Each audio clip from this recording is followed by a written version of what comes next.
Okay. Okay, great. Hello. How are you? Good. You know what? I was rewatching like your interview with your video interview with Julia, and I was just like reflecting upon like time, like all the time that has passed, like together, and like this image of you with your pink hair was like so dear to my heart. And I was Oh, like, I was doing the story this morning with your like bio picture, and I was like, but it's so different. I know. I know. I feel like as I get older, I'm willing to allow myself to express myself in ways that are okay with me, And so when I decide to do something a little crazy, I give myself permission to do it. It's like, I'm not thinking really about, how the world is going to perceive it so much as really just like, this is something fun for me and something that I enjoy, because I love color. And so, go with it. Absolutely. I love it. And I love that you're kind of setting the tone here of the conversation I want to have with you, which is so much about really finding the path that serves us, that nourishes us, that supports us, that really helps us to unravel and reveal all these colors and all these facets and all this beautiful glitter that we have inside of us that we're hiding from the world. But like, if there's a time where this world needs all the glitter, this is the time. Yeah, I think that actually you're touching on something so important, and maybe we could save this for our, online, but the world is suffering, and there are choices that we have, and we can continue to take all that pain and really actual like crisis into our bodies and get sicker. But you have to reverse the process. So it has to start in here, the calmness, the quietness, the groundedness, the confidence, the clarity. It has to start here. The peace has to be here, because if we take out that chaos into us, we're goners. I mean, we become that which we hate. We become the war that is the world. And it has to start from within and go out, because people are affected by how we treat them and how we show up in the world. Absolutely. Absolutely. And for me, this is a conversation that I have often. We cannot think that we can resolve conflict outside if we cannot attend to the conflict within. And if we cannot find peace, and if we cannot find spaces that are calming our nervous system, like you say, like we're doomed. But We, we're we not going to let that become happen. we become more of the problem. We Yeah, become a manifestation. We become, we replicate. We become the mirror of that which we see. And it takes strength to not, go there. It really right. does. It's Yes, it very does. easy to get reactive, and I do sometimes. There are things that happen in the world that are just very triggering. Yeah, And I think that's where the tapping, and that's where being in touch with yourself becomes really important. It becomes the gold. It becomes your gold standard of where you need to go when there is crisis, and where you need to go when there is, a huge amount of emotional influx that has like a negative timbre, and being able to find your center and ground again is just so key, because everyone is, reacting, reacting, reacting. That's how the atom bomb is devised, right? It's just an explosion of a lot of atoms. And we have to bring it down. I think that just as women and like as human beings who are receptors of what is happening around us, we have to find those tools inside of us that can ground us and not feel that we have to react, and that's what, I'm so glad you're doing this podcast, because I think that from what I can tell of everything you're saying and doing, that's what this is about, and that, this is our challenge as human beings, as women who are really seeking a deeper meaning in life and seeking the truth for ourselves and ways to navigate the world, that are winning, where we get to win, where we get to find the abundance, where we get to find the clarity and the peace, Yeah. And when you say winning, it's not a zero-sum game winning. It's we're all winning because we're all stepping into that truth, and we're all stepping forward. And this is one of the pieces that I wanted to talk to you in this conversation. But before we dig into this, I think that you have prepared something amazing, and I am so grateful myself for you to offer this tapping session.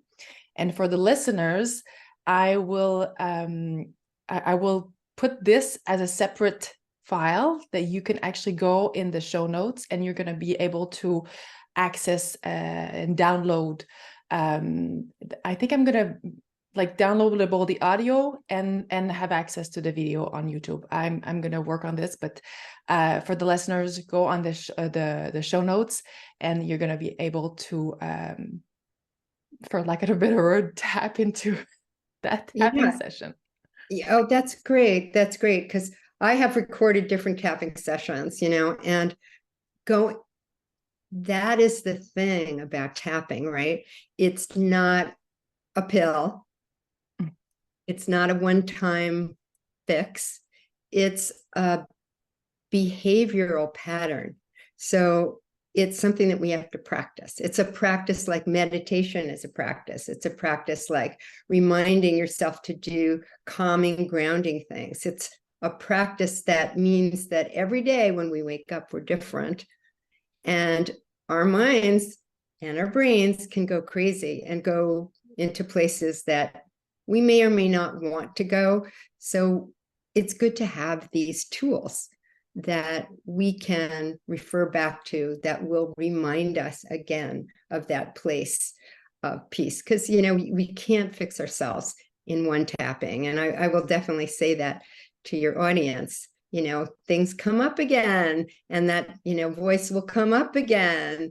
And that's who we are as human beings. We need to accept that. We need to embrace that.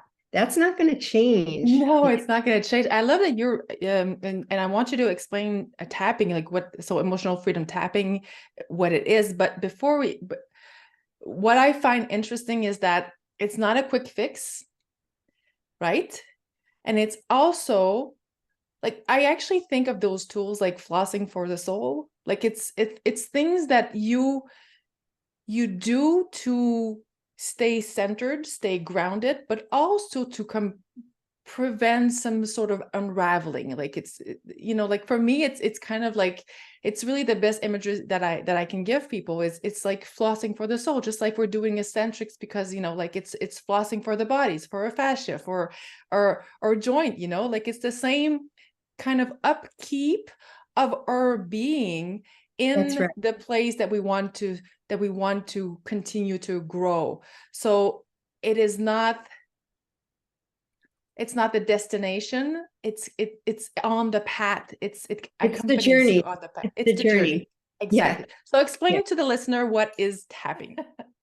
Tapping or emotional freedom technique is a way, just like acupressure and acupuncture, of, excuse the metaphor, but tapping into meridian points of the body. Now, this is nothing new, even though people often look at tapping as a kind of new woo-woo thing. It's actually a long history of Chinese medicine that goes back to looking at chakras, looking at different chakra points in our body that have energy meridians. And this is not something that is a brand new idea. As I said, it's something that comes from understanding where the energy parts of our body really resonate. And by tapping on them, just like in Chinese medicine, when in acupuncture and acupressure, you are releasing the stress that builds up in those energy chakras, right? So what happens when you actually tap on these points is that you're lowering the cortisol, or the stress hormone, in the body. Now, that is really phenomenal, that we can, without a pill, without, spending tons of money, but just with the equipment that we have, our hands and our body and our brain, we can change the stress hormone and the level of anxiety in our body, calming ourselves down and being able to be in a place that is more responsive and less reactive. So tapping brings you to a place where you're not feeling so emotionally charged.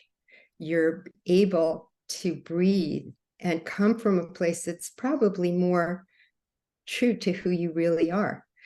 So as a practice, as something that one can do on a regular basis, and I actually recommend doing it every day. It's an easy fix. It's an easy way to calm yourself, and it's actually pretty quick.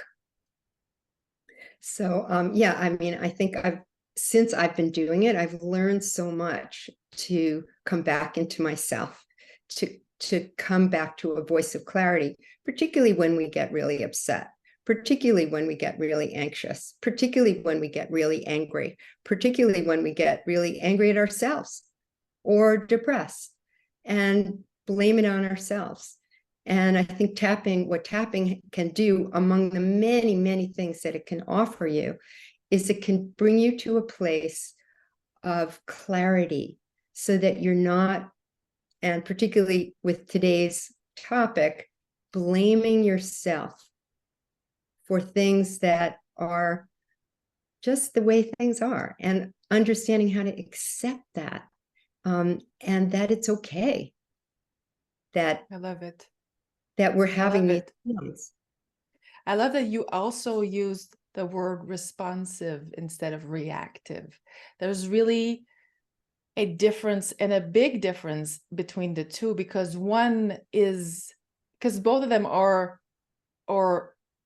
re-engaging again with something that came our way, but one comes with much more alignment with her beings and the output that we want to see in the world, as opposed to the other one that is tapping into fight, flight, like those very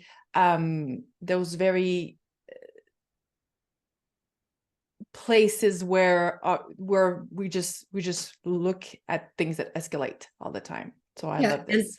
And the one of the stories they always tell in tapping is about fight and flight, and why do we as human beings have it? And the history of that is really, as cavemen, as primitive people, which is in the big scale of the universe, not that long ago. We were out there surviving, and you didn't know if a tiger or a bear or some other kind of animal was going to attack you. And the human being developed a response mechanism that was fight or flight. And what happens when your adrenaline pumps up? You get all the blood from your brain releases, and it goes to your muscles so that you can fight or flight.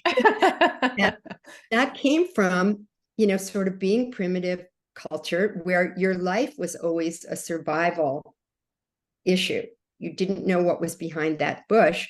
And the human body developed this mechanism to put all of your energy in your muscles so that you could react, that you could survive, that you could beat that, that bear, that tiger, that you could run as fast as you can, or possibly freeze, which is a kind of a place that people go in high anxiety.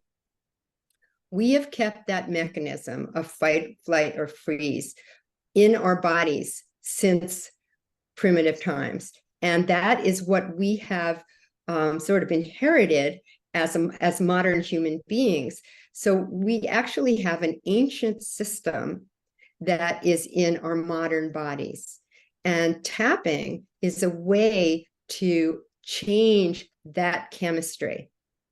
So when we have all the stress hormones activated, we don't think well. We can act quickly, we could fight, we can react, and we do that. And we see this, look at the news, and you see everyone is so in fight and flight. In fact, many people live their entire lives in fight and flight, and they're not aware of it. We've all seen these people, or maybe we are one of them, where we are in such a state of stress that everything has to get done quickly. We need to react and move quickly. We need to take these aggressive actions. Maybe it's as the head of a corporation that just feels like they have to be the best, and they're always on this reactive mode. Now, that does work in a certain context, but when it comes to finding peace, clarity, and getting in touch with who you are as a human being, as a person who has empathy and kindness and strength, it's the worst thing one could do, because it keeps you really out of touch, with who you really are, makes you very active, and it feels good. And people sometimes feel like they need to be in that state in order to be effective as a human being, or as whatever it is that they want to accomplish in the world. But they're really neglecting a very important part of who they are as people, which is, finding their inner soul, like who they are and why they're here. They don't get a chance to find that out when the cortisol level is singing melodies all around their body and their brain, Yeah, well, for sure. And that mechanism was made to be reactive in a short period of time, but our modern society keeps us, because the brain doesn't do the difference between a real threat bear and a boss that's about to walk into your office and, give you some sort of grief or something. And in our societies, we're short-circuiting that cycle that it's supposed to go down and up and down and up and have like longer time in between, so we can actually recuperate. But we never have that recovery part. We always are on the high. So I'm gonna let you lead us. I'm so glad, because you suggested a few ones that were all amazing. This one I chose because I think that there's a lot of listeners out there that are going to benefit a lot from this, especially women, like you were mentioning, that little tyrant that we have in our mind that, like some people, I had I guess several weeks ago, and she named that voice in her head, and I thought it was interesting. But we decided to do quieting the critical voice. And we're gonna record this, and we're gonna make it available, and then we're gonna come back into our conversation. For yourself.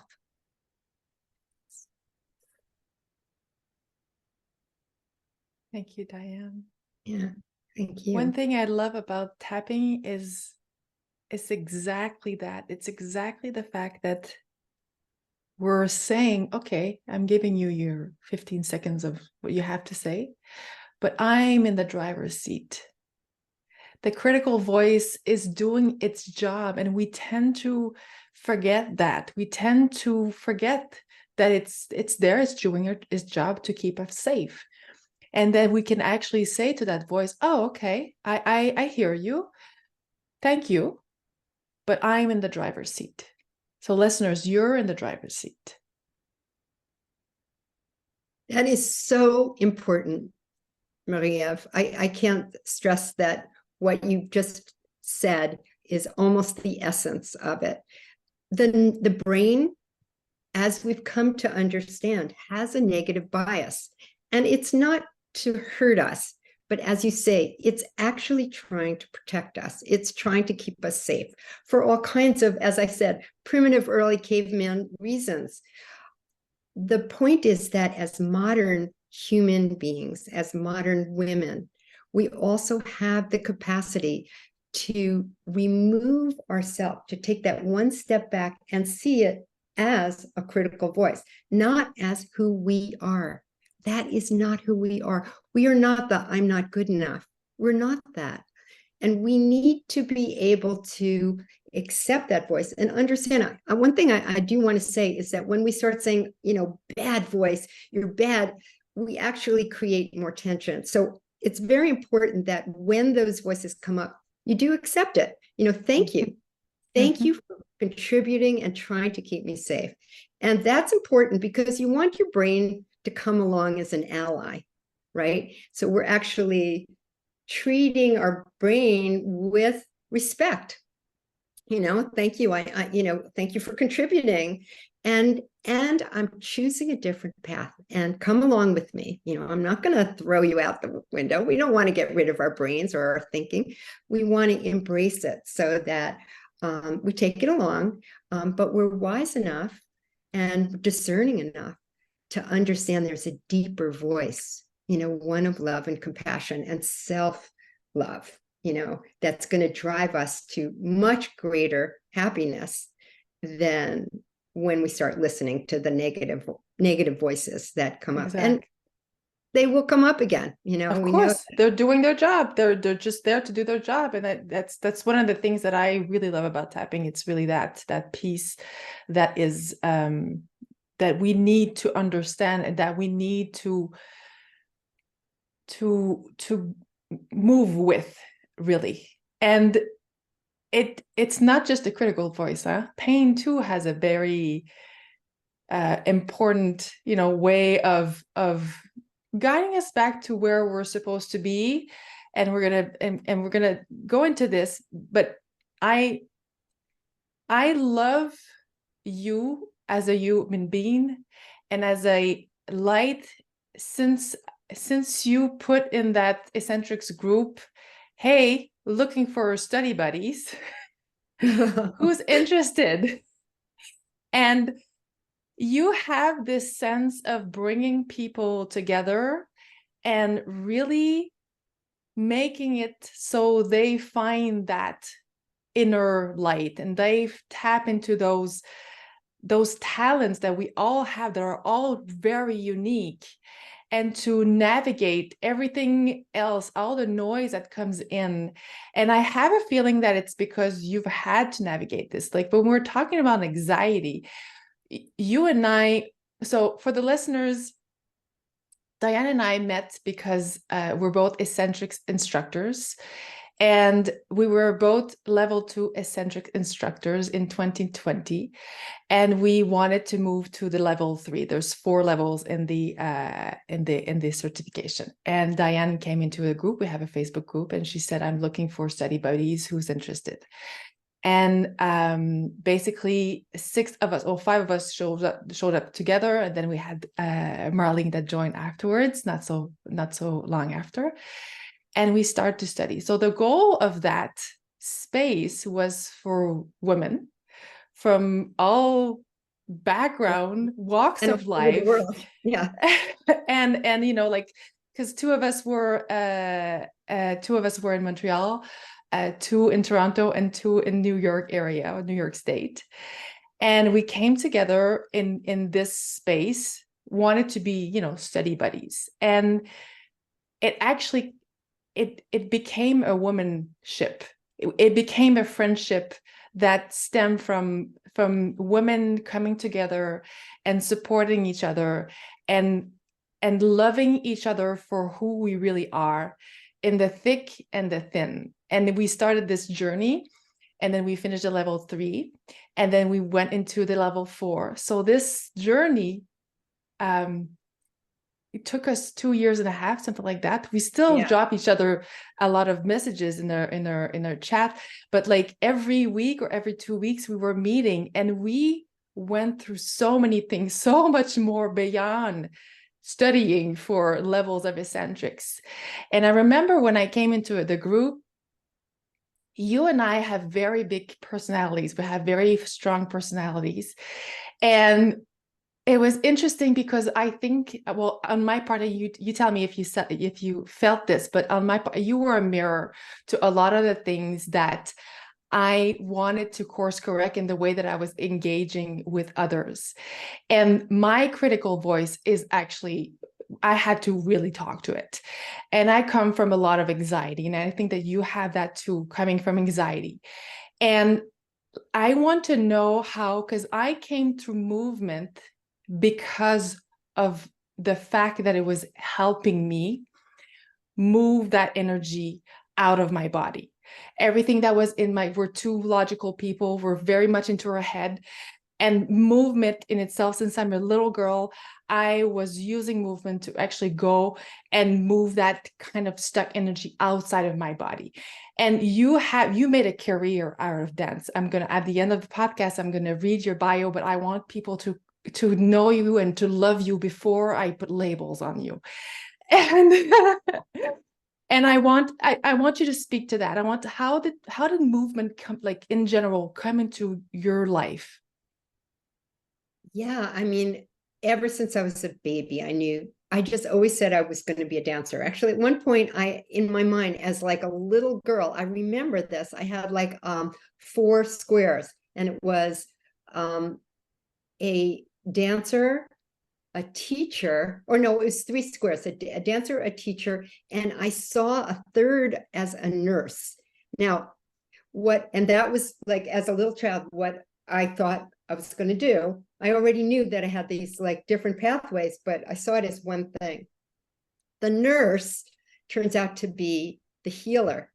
And that took me becoming a mature woman to see that, because I feel like I was blessed with the challenge of injury and the challenge of pain to understand the latter part of my life has become about healing.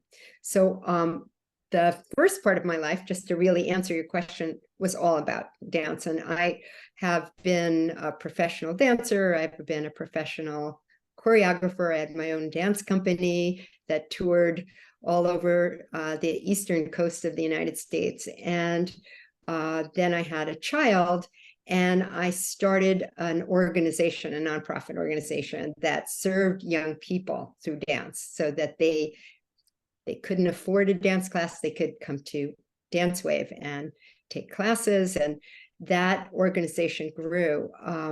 But the whole time, movement was always my expression. I always just navigated, magnetized towards movement, and I've always danced. I've always danced on my own terms, and I've always moved. And as I got older and my body changed, and when I finally stepped off my role as the executive artistic director of Dance Wave, and I realized I was going to really retire, movement became more important. And it was kind of towards the end of my time at Dance Wave that I started to do eccentrics. And so, yeah, I really, it took my heart away. And that's, kind of the journey into meeting you and all of our eccentric teacher friends. Yeah. Yes. But so this is an important piece, because you brought movement to a whole part of the society that was underage kids, basically, that what I understand is you were bringing this for them to create and allow to embody their own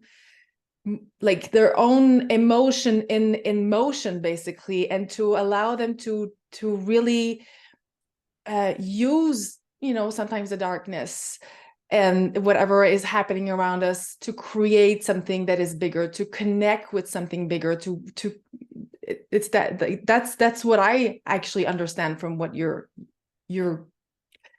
what you created with DAS. You know, when no matter what your circumstance, no matter how difficult, no matter how poor, no matter how much of a crisis there might be in your life, in your country, in your city, no matter how you might be under emotional stress in a very difficult family situation, movement is an incredible release. And moving your body in space is therapeutic and expressive. And for children, particularly, who may have been muzzled or who don't know their voice or have been, not able to express their voice, movement becomes this incredible outlet to freedom, an outlet to express themselves through their body. That is such a beautiful opportunity for all of us who have human bodies, which means everybody can move.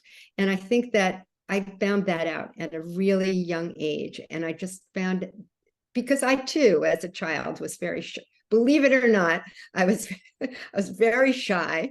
I was like very insecure. I lacked so much confidence, but I loved to dance. And I think that it was my medium, for just so long, and continues to be. I'm going to leave it in the show notes too. The Dr. Kenny McGonigal wrote a book called The Joy of Movement. And when I read that book, the biologist, because I came through movement because I was listening to my body, and I know like how it actually helps me immensely since I'm a child. And what she did was, like, she has a scientist's mind. So she was speaking like from her brain to my brain. I was reading the book, and I don't know if you've read the book, Diane.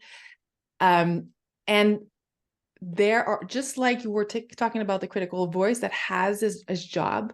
Well, there's built-in mechanism linked to movement to enhance connection to others, sense of spaciousness and purpose, to help us move through changes, and to heal and to connect with our joy.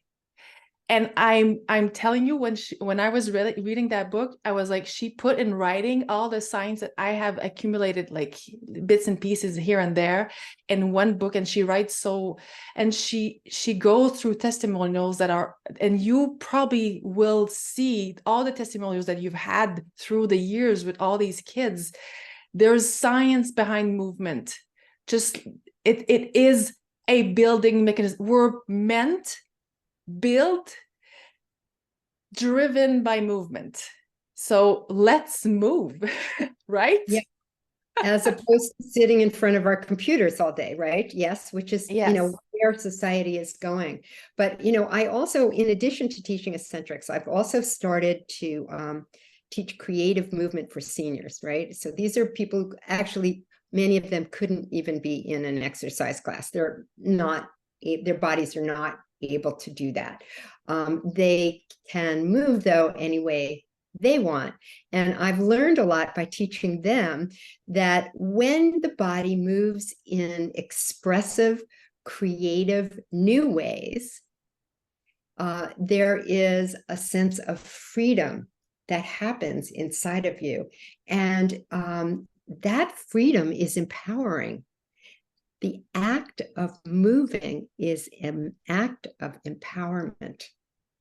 Absolutely. And we know just from science that movement actually also lowers the stress level, yes. Right? So it's not the brain that we're talking to, although the brain is obviously affected, but all of the stress and tightness that we get when we have anxiety or fear or anger, when you get to move, a lot of that gets released.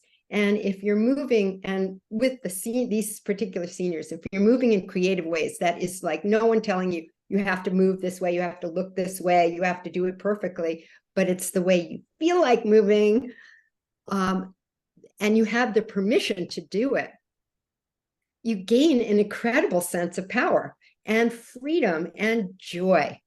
and joy. Yes. And it must create a lot of a sense of agency with people that, like you were saying, that were, sometimes they're lost in mobility and stuff, and they think that they need to move a certain way to tap into that, but they don't have to. They just have to move in the way that, oh, I love this, move in the way that they are called to do, that their body feels like doing, that they want to do, and to allow and to give permission to, oh yes, it creates a wonderful Because, freedom. one of the things that I've done is I've had to help, I tap with them.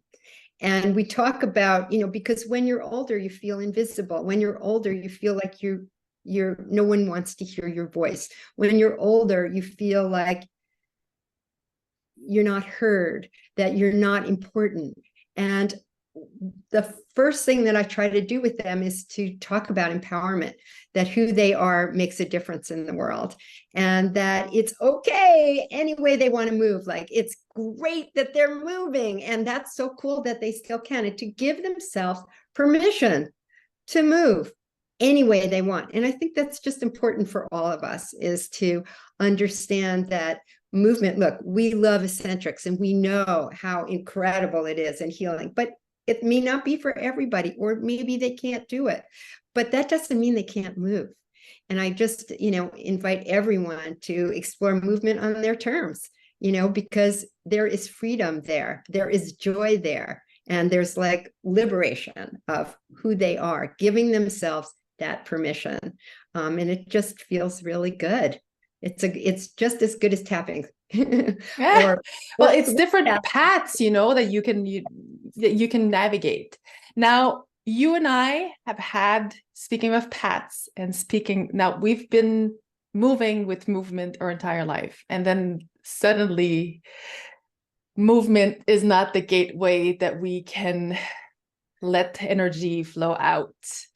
And we have circumstances that bring us. I actually had a car accident several years ago, the same 4 months after my mom passed away, 4 months in a day, actually. And it took away my ability to move, literally. And I developed chronic pain, and I went into a depression, and I had to find other ways to move without so much moving my body, or moving my body in a different way. Now, when we were together studying, I know that, with the time you've had, because you have been diagnosed with osteoporosis, but you also have, you were having a lot of hip pain, and we were going through level 4 studies, and it was becoming increasingly, like it was taking a lot of your life. Yeah, difficult. And I want you to speak to that a little bit, and what came up, like what emotion came up with that? Like were you afraid? Were you doubting? Like what process did you go through when you see the body that you've been, having this incredible movement relationship with your entire life? What came? I know that for me, I actually really was angry, and it was a treason for me. But I think that from one to another, it might be something different. And I would really want you to speak about that, how you felt when you saw your body change in that way. Yeah, thank you for bringing that up, Maria, because I think that I've always pride myself on having like a really fit body, and was really in shape. And here I was, like, an older woman, and still felt that way, thank you, eccentrics. But I, when I realized that I had this pain, and then I realized that I had to have a hip replacement surgery, life changed immediately. I, really started to crash in, because all of my images of myself had to change. After I had the surgery where, the hip was replaced, it took me a long time to heal. And I got very freaked out. I was frustrated, I was angry, and I was depressed, because I felt that I would maybe never get my body back again. Maybe I would never be able to move the way that I used to move. And I got pretty scared that the whole thing was beginning to collapse, and it's so easy to go there. And I really want to speak to that, because I think that a lot of us, when we have pain as we get older, start to feel these like very strong negative thoughts.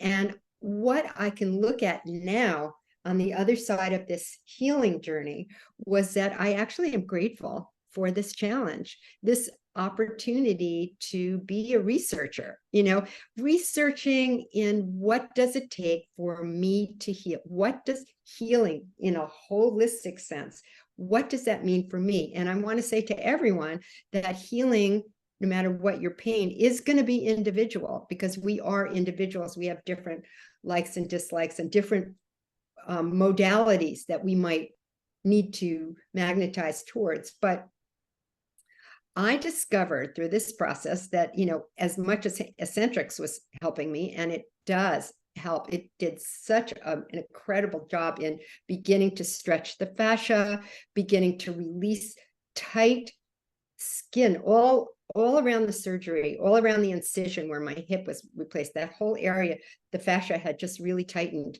And then I had a series of falls, and I had stuff happening in my shoulder. I had a pinched nerve. I had shoulder impingement, you name it. And the fascia was just tightening and tightening. And doing the movement helped release the tight fascia.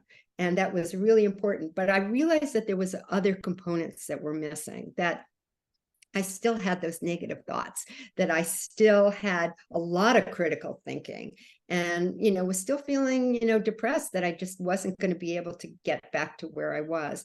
And that's when I began to see that a lot of what goes on in healing has to do with your brain. And if your brain isn't on board with your body, then you're not going to really fully heal. Like maybe your body will get better, but you still have those negative thoughts, which, let's face it, they take a toll on your body, and they ultimately affect the healing process. So, I've come to understand that it's really bringing the whole team in, that is to say your brain, your body, and shall I say your spirit or your soul. And it's a kind of a beautiful harmony that I felt that I needed to achieve in order to heal. I couldn't go in just one direction and leave out my brain and leave out my heart and my soul. I needed to find a way to bring it together. And so that was an interesting challenge, which was something I was facing every day that I got up, and I started to, create rituals for myself, like doing eccentrics every morning and in the afternoon. Like I could only do it for short periods of time, like 20 minutes or 10 minutes. And then always doing tapping. And then I started to talk to my pain, because the pain wasn't going away, particularly in my shoulder. And I started to talk to my pain the way we were talking about negative critical thoughts, like, thank you, pain. I had to thank the pain and realize that the pain also was there trying to protect me and keep me safe. And the pain was also telling me that I needed to be careful, and I needed to be gentle, and I needed to be loving with those parts of my body that were hurting. And when I started to talk to the pain, I actually started to feel like I had a relationship with it. Like, it was sort of, thank you, pain. I know you're wanting the best for me. And actually, I'm open to letting you go. I think you've done your job, and let's work to finding ways to release you, to free you from my body. And I would start to imagine, what does it feel like to have not pain? Can you, like in your brain, actually imagine what that body free of pain feels like? And I was playing with a lot of different concepts with my brain, because I realized that I have a very strong negative bias, and that was really keeping the pain in place. Do you think that it has an influence from the fact that you use your body professionally, and you have to go through like, let's like, in eccentrics, we're always talking about the no pain, no gain, and like to really, now when you're talking to your pain, I used to talk to my pain all the time, and like, what are you trying to say here? And like, and the pain really is telling you something about your body, but it's also interconnected with a whole bunch of stuff, like you beautifully said. And when we're tending to this movement, to this re-envisioning of what the future is going to look like, and being open and willing to open the door and see like what the message is here. But when you've gone through so much time where you've kind of said, this is my body is my tool, because I'm work and I have to work through, and you're leaning for your brain, and the body has to follow. How much of that do you think kind of like was from the fact that you were a professional dancer, that you probably went to a lot of lengths to, like whip that body into shape to, go ahead and, I mean, the show must go on.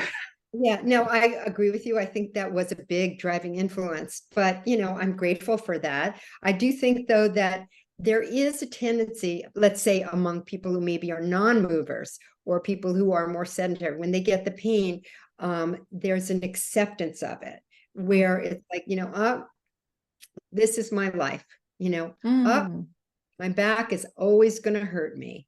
Oh, I just like, I can't do those things. I just always, and I think there's a disparity between me. Yeah. Sort of very, very hyper-focused on getting my body back. And, that was also finding and researching exercises that would really release the tightness, and just doing as much as I could a lot of the time. And someone who it is very, very deeply accepting of the pain and seeing it as their fate in life, right? And I do say that even with those people, they can still release a lot of their pain if they begin a journey, and even introduce the concept to themselves that maybe the pain could go away. Because I think that a lot of people believe that it won't. And when you believe the pain will never go away, you've just closed the door. Yes. And I would say that we live in a medical world that supports that is so reliant on surgeries and pills, and there's not enough of expansion of the modalities that could be supportive of our healing process.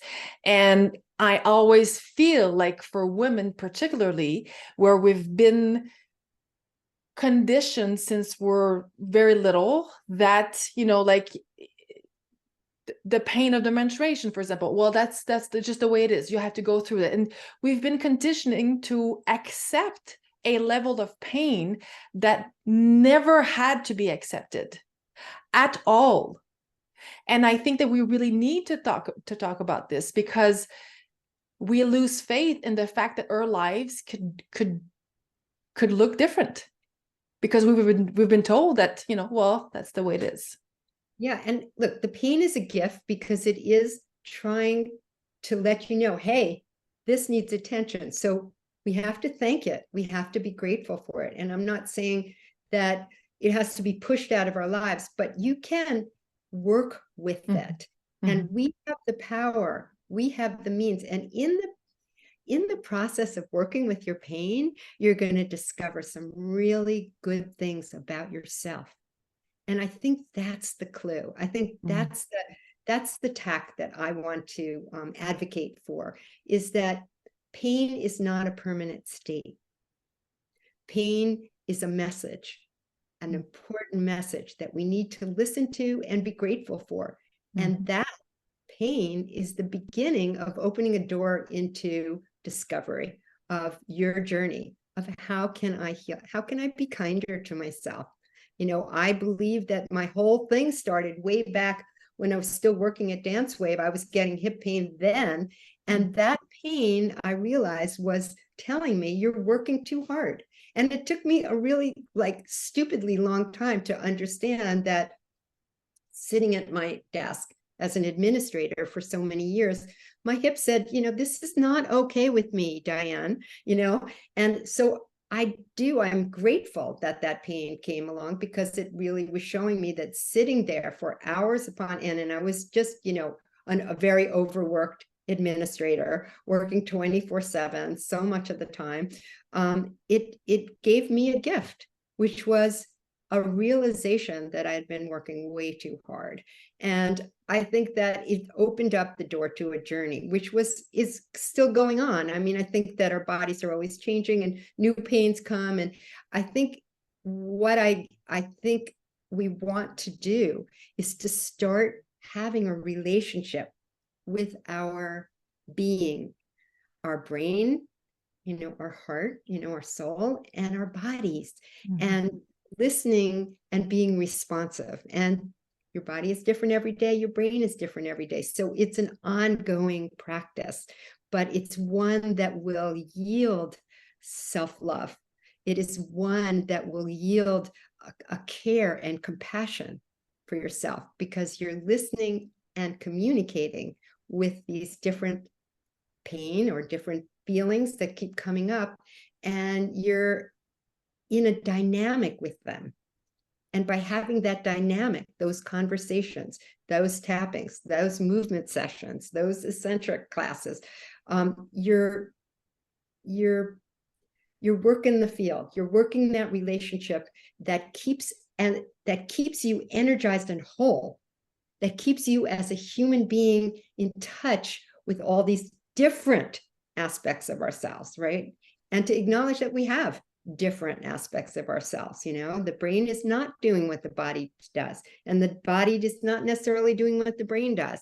And we need to be sensitive and be able to speak and hear all those different voices. I love this. I am so in agreement with this. The relationship with our body and your mind and your heart and the interconnectedness of everything is such a gift.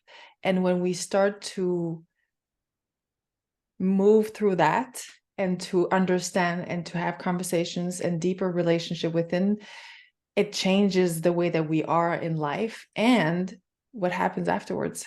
It changes the way that we are with others. Yes, right. Because when you have compassion for yourself and love for yourself, and that it's okay that you are who you are exactly right now, then you can have compassion and love for other people. It just becomes easier, because you can see that within them and love them for it, and that doesn't mean that you love everybody, but it does mean that you have an open heart to the world. Absolutely. Diane, thank you so much, so much for your generosity, for your soul, for your light, for those hair that are so pink that make my heart and eyes sing, because I love the way that color looks on you. I love you.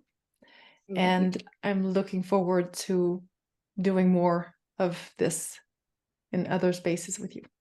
Thank you so much, Marie-Eve, and thanks for opening the space to have this conversation. It's meaningful to me, and I hope it's been meaningful to all your viewers. Thank you.